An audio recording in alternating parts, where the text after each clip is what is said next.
Luz e paz, meus queridos, um bom dia, uma boa tarde, uma boa noite, ou talvez para você já seja madrugada. Nós vamos narrar hoje a história que dá significado aos símbolos contidos nas cartas do naipe de ouros, o naipe do elemento terra, né? Bom, o elemento terra diz respeito à estabilidade.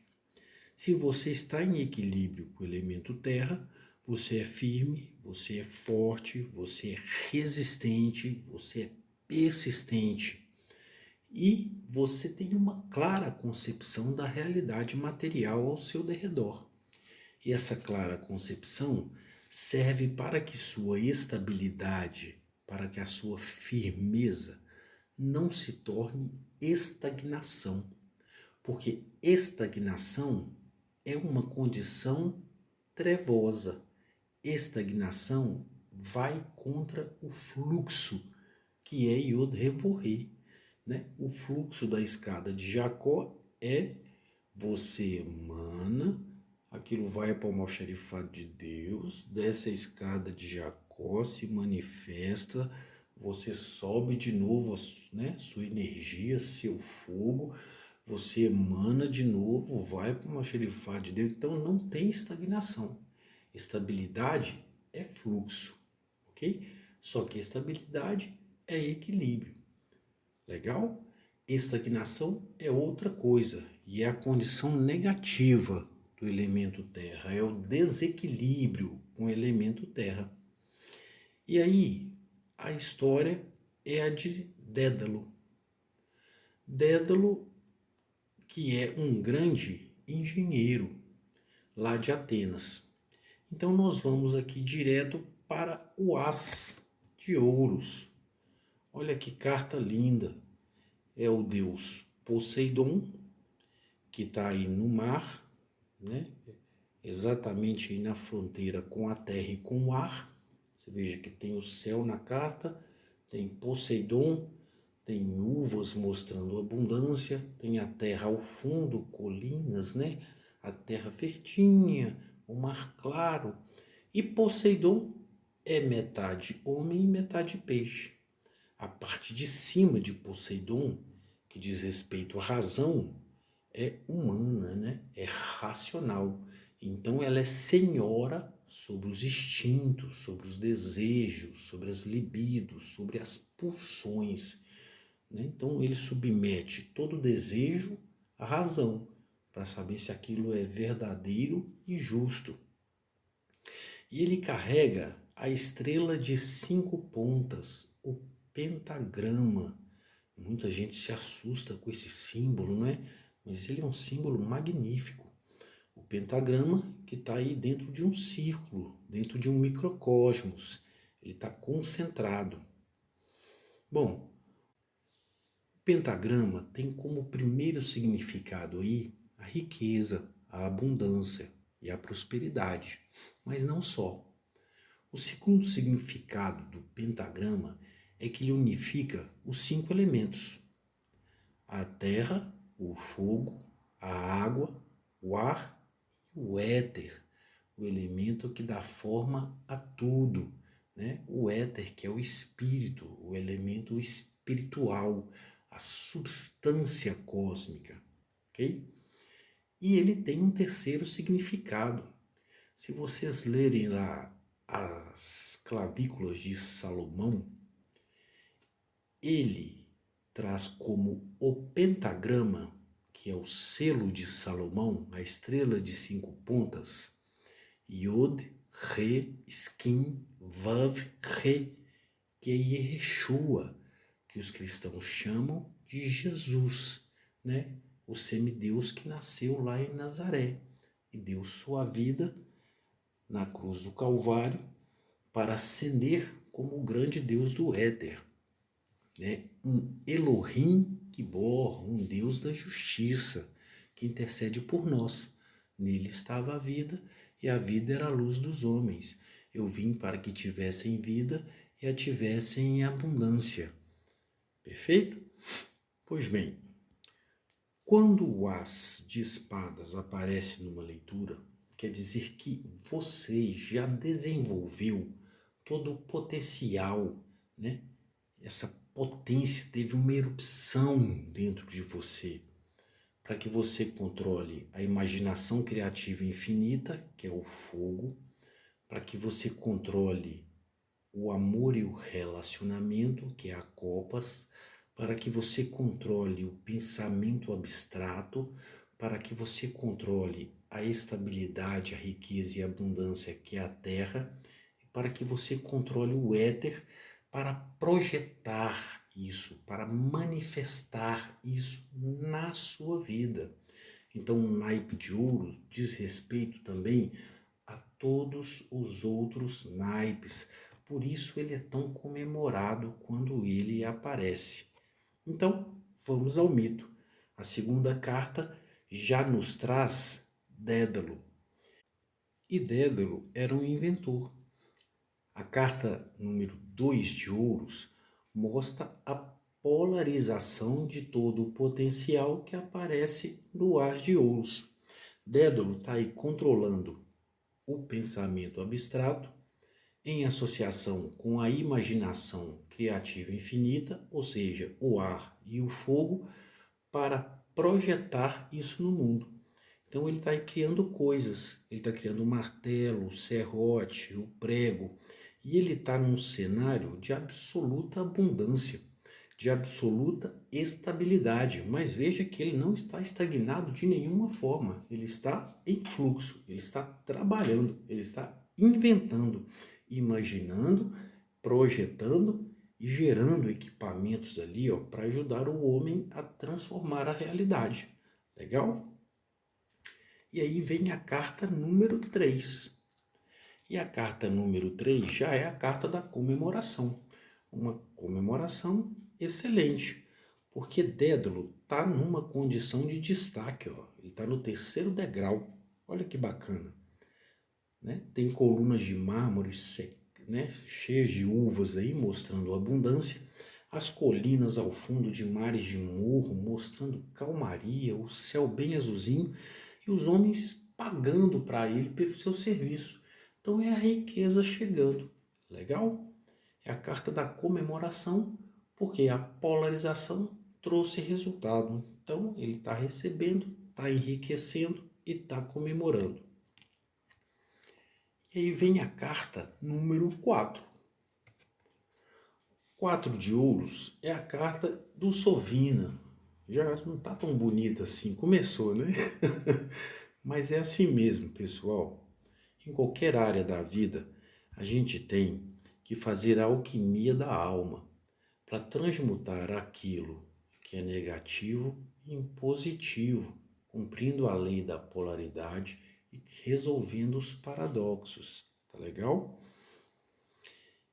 Então Dédalo tinha um sobrinho, e o sobrinho era Talos. E Talos, desde muito jovem, já se mostrou um grande inventor. Olha aí que ele está inventando o esquadro, o transferidor, a régua, elementos de precisão, né? Equipamentos de precisão. E Dédalo, nesse momento, fica estagnado. Ele fica como um sovina. Ele está segurando, né, as moedas que ele recebeu assim, como se temesse perdê-las. Parado, sem construir nada, abandonou o fluxo, está estagnado. A estabilidade que ele tinha adquirido se transformou em estagnação, porque ele está como um sovina. Bom, Dédalo tinha 3 opções nessa situação. A primeira opção é: eu vou competir com o meu sobrinho. E nós vamos prestar serviços, e quem prestar o melhor serviço vai ganhar freguesia e vai enriquecer mais. Segunda opção: eu vou unir forças com o meu sobrinho e nós dois juntos vamos inventar de forma exponencial. E vamos enriquecer também de forma exponencial, dividindo a riqueza entre nós dois. Terceira opção: eu vou eliminar a concorrência. E foi o que ele fez. Ele e o sobrinho vão fazer uma manutenção no alto de um templo e ele empurra o sobrinho e o sobrinho morre. Isso foi maldade de Dédalo? A gente pode pensar que foi. Pode significar isso na história. Mas a gente pode significar também que Dédalo agiu de forma amoral. Ele não pensou nem em bem e nem em mal. Ele só se sentiu ameaçado, coagido e agiu da pior forma possível, que é sem usar o pensamento abstrato para criar um bom conceito. Ele agiu por instinto, como um animal, como se defendesse, sem pensar, e matou o sobrinho. Bom, vem a carta de número 5.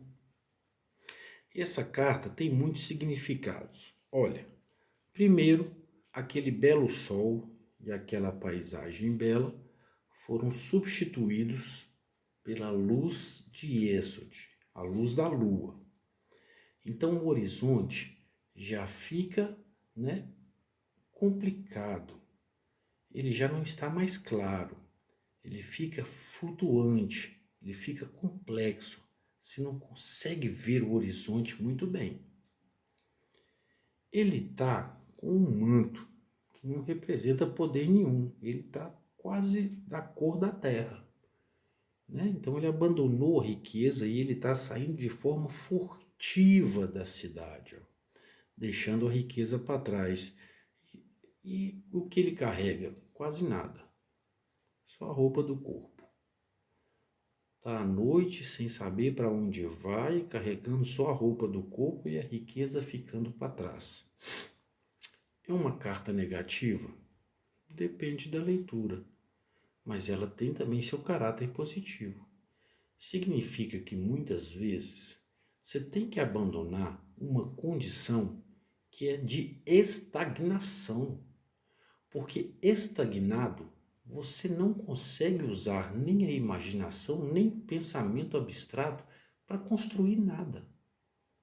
Então as suas ações são como as ações de um animal que não pensa e que está coagido, que se sente ameaçado por qualquer fluxo ao seu derredor. E você não vai agir bem. Então, se alguma condição, pode ser um relacionamento, pode ser um emprego, pode ser uma amizade, pode ser qualquer coisa na sua vida que está te estagnando e está gerando conflito, está gerando ações ruins, más ações. Porque você está estagnado, você está se sentindo ameaçado por qualquer coisa que acontece ao seu redor, então os conflitos são constantes. Então você abandona aquilo, abandona, vai embora, não leva nada, sai à noite, para onde que eu vou? Não importa, como louco eu saio dessa caverna, me importa é sair. O próximo passo, Deus me abençoe. Legal? Então o 5 de ouros é a carta da perda consciente. Eu preciso ir embora daqui. E aí vem a carta de número 6, que é uma carta maravilhosa quando sai numa leitura. Olha para você ver, um rei, tá com a túnica púrpura, coroa na cabeça, a barba bem feitinha, entrega para Dédalo 6 moedas de ouro. É um mecena. Ele vai bancar Dédalo, ele devolve para Dédalo a riqueza. Vamos entender isso. Dédalo vai para Creta. E ele fica lá na rua prestando serviços. Faz uma manutenção aqui, uma manutenção ali, resolve um problema aqui, resolve um problema ali. E a notícia se espalha, e o rei também tinha seus problemas para resolver. Fica sabendo que tinha um cara lá na cidade que era muito bom em resolver problemas, em inventar coisas. E o rei vai lá. E quando chega lá, ele encontra Dédalo. E ele fala, olha, mas você é Dédalo, lá de Atenas, o grande inventor. Tá vivendo aqui na rua sem quase nada? Não, não aceito essa situação. Eu agora te patrocino, eu sou seu mecena, você é meu engenheiro mestre, eu te dou um título de nobreza, eu te dou riqueza, você tem agora um castelo, você vai morar lá, entendeu? O universo é benevolente quando conscientemente você toma uma ação que pode até não te fazer feliz naquele momento, mas é verdadeira e justa. Alquimia da alma. Você se lapida.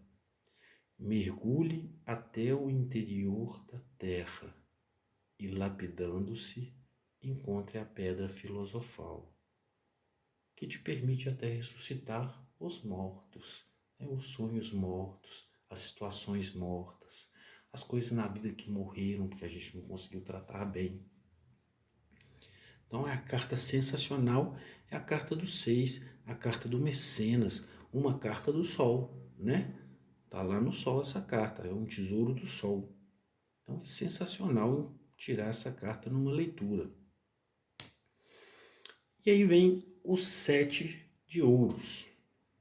O 7 de ouros envolve uma história, que é a história da torre dos arcanos maiores. Vamos contar ela rapidinho aqui de novo.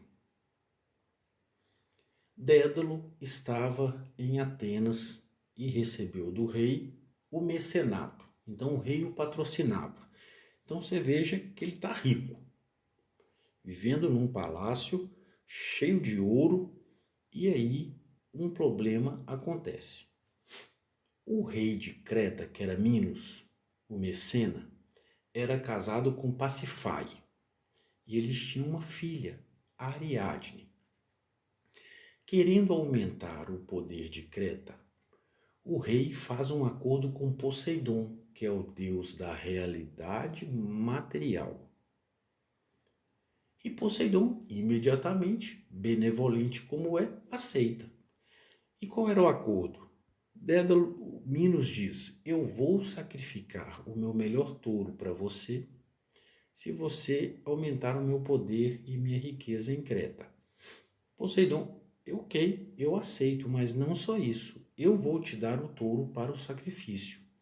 E tira do mar um touro branco, gigantesco, puro músculo, lindo, uma escultura, alvo como a neve. E fala: sacrifique esse touro.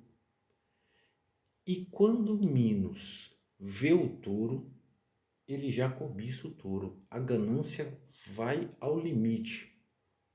E ele engana Poseidon. Ele pega o touro, esconde o touro e mata um touro inferior. O que isso quer dizer de Minos? Quer dizer que Minos não é senhor absoluto sobre seus desejos. Quer dizer que Minos não quebrou a caverna que corresponde à carta do diabo, para ver o Lau que o deixa preso por fascinação. Quer dizer que Minos deseja e deixa o desejo controlar a razão. Por quê? Se a razão controlasse o desejo, ele ia matar o touro que Poseidon deu para ele, cumprindo o acordo. E Poseidon fica irritado. E aí chama Afrodite e fala: Afrodite, eu preciso da sua ajuda para punir um mortal. Ele me traiu num acordo. E Afrodite, eu vou averiguar. E descobre que se Minos é assim com Deus, quanto mais com a sua esposa, com seus filhos e com seus súditos e com qualquer outra pessoa. Então, ele deseja algo, não consegue fazer com que a vontade seja senhora daquele desejo e age por instinto. Então, ele não interage bem com a esposa.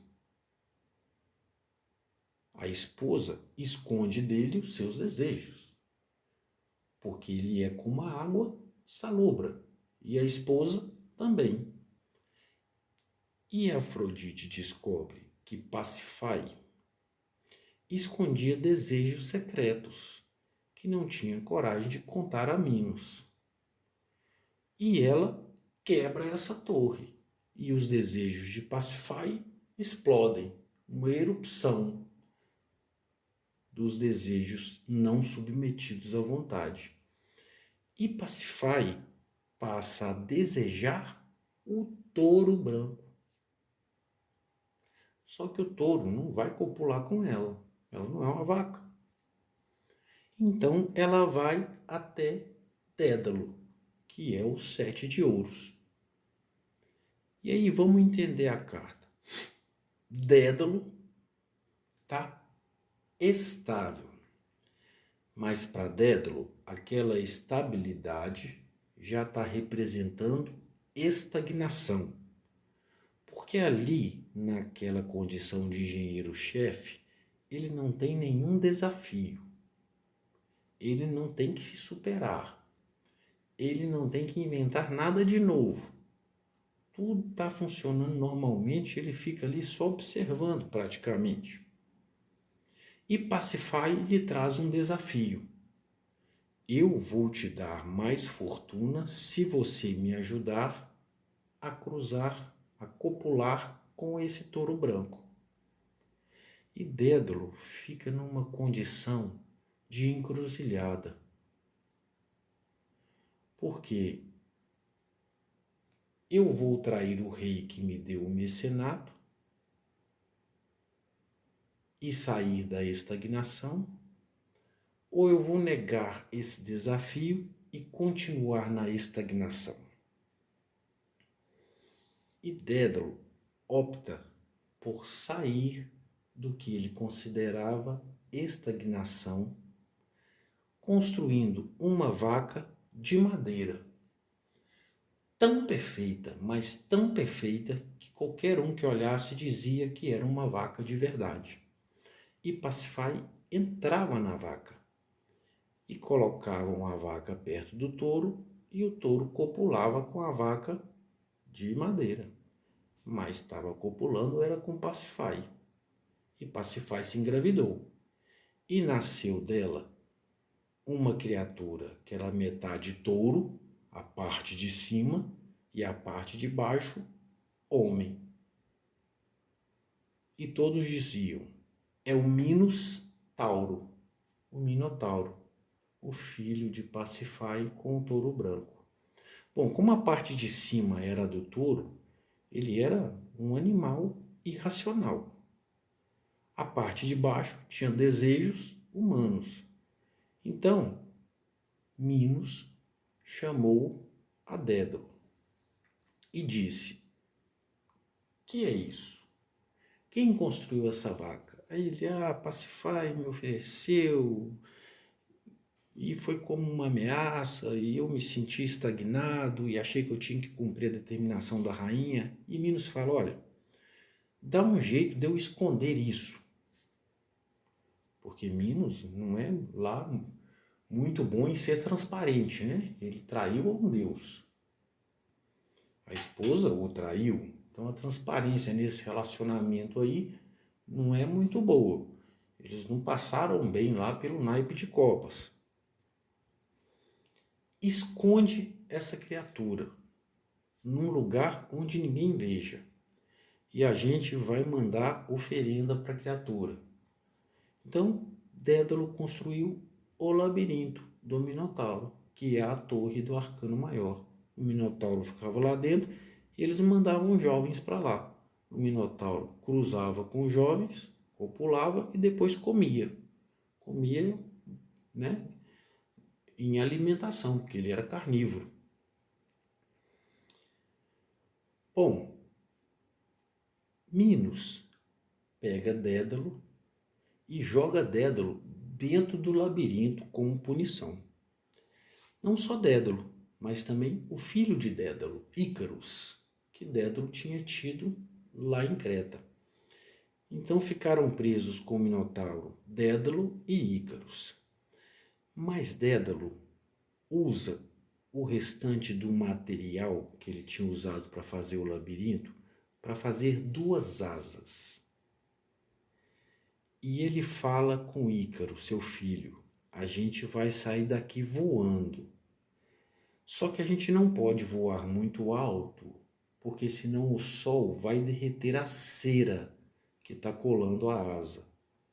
E a gente não pode voar muito baixo, porque a umidade do mar vai pegar na madeira da asa. Nas duas condições a gente vai cair. Então a gente vai em média altitude, na manha. E foi quando Dédalo começou a cogitar sobre equilíbrio. Equilíbrio na vida. Porque até então, Dédalo estava agindo, na maior parte das vezes, como ele desejava agir em determinado momento, de forma amoral. Ele ficou estagnado e matou o sobrinho. Ele ficou estagnado, construiu um boi para a rainha trair o rei e gerou um monstro e teve que dar sumiço no monstro. E aí ele falou, agora vamos pensar em equilíbrio. E o equilíbrio só é alcançado quando você consegue pensar bem. Estabilidade é equilíbrio. Ok? Bom, Dédalo e Ícaros vão voando, mas Ícaros fica empolgado e sai voando de todo jeito que quer, sobe demais, o sol derrete a cera e o resto da história a gente conhece. Ele cai e morre. E Dédalo chega sozinho em Atenas. E aí vem a carta do 8 de ouros. A carta do recomeço. Mas não é um recomeço absolutamente imaturo, iniciante. Dédalo já tinha passado por tudo aquilo. Você veja que agora a mesa não está escorada na riqueza. Não tem ninguém também oferecendo moedas para Dédalo. Então ele ficou livre de duas coisas: de achar que a riqueza era a sua estrutura e de precisar do reconhecimento dos outros. Ele não está sob nenhum degrau, ele está com os pés na grama, ele está construindo, ele vai colocando lá a riqueza no lugar dela. A riqueza não é estrutura de ninguém, ok? Ela é uma condição, ela é uma consequência. Tá legal? E esse recomeço não é imaturo, traz toda essa experiência. Por isso Dédalo busca o equilíbrio. Então muitas vezes essa carta, diferente do 2, que é a polarização, que é muito semelhante, traz o recomeço para quem já é adulto e se aposentou, ou para quem já é adulto, mas se cansou daquela profissão, ou para quem já é adulto e quer começar uma nova profissão, para quem é aposentado e não quer ficar parado. É um recomeço cheio de experiências, cheio de conhecimento, cheio de realizações, que vai ter como estrutura a estabilidade, o equilíbrio, ok? Não vai chegar nunca à estagnação, porque estagnação, como nós vimos, gera atitudes animalescas, de autodefesa, a pessoa age por instinto. Você é estagnado, você não consegue transformar nada, ok? Então é uma carta linda, a carta do recomeço com experiência. E esse recomeço com experiência traz a carta do 9 de ouros. Olha para você ver. É uma nova polarização, que agora é autovalorização. Dédalo enriqueceu de novo. Olha o manto dele, é dourado, com ornamentos, né? Os louros da vitória na cabeça. E ele não está com a mão cruzada, ele está de mão dada com ele mesmo. Isso significa que ele se valoriza, que ele não precisa do reconhecimento dos outros, que ele é senhor do seu microcosmos, que ele nunca chega à estagnação, porque a estabilidade dele está num fluxo constante. Ele está sempre criando, ele está sempre produzindo, sempre a partir da imaginação, do pensamento abstrato, de submeter o desejo, a vontade, de criar bons conceitos, de não abusar da imaginação criativa infinita. E aí ele está ali em equilíbrio, na estabilidade da terra, rico e próspero. Tá vendo que carta sensacional?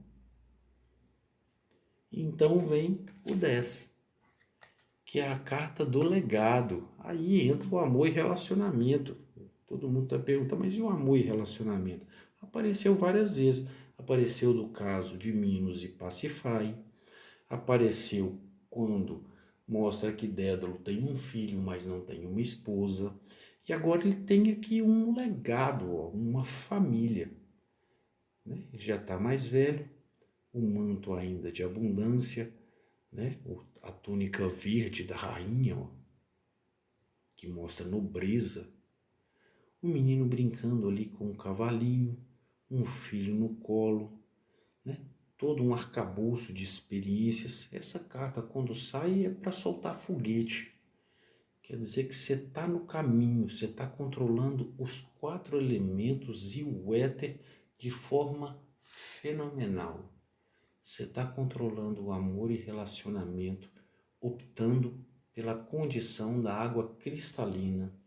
Você está controlando a imaginação criativa infinita sem nunca abusar da imaginação, tomando posse daquilo que se manifesta e depois procurando outro desafio.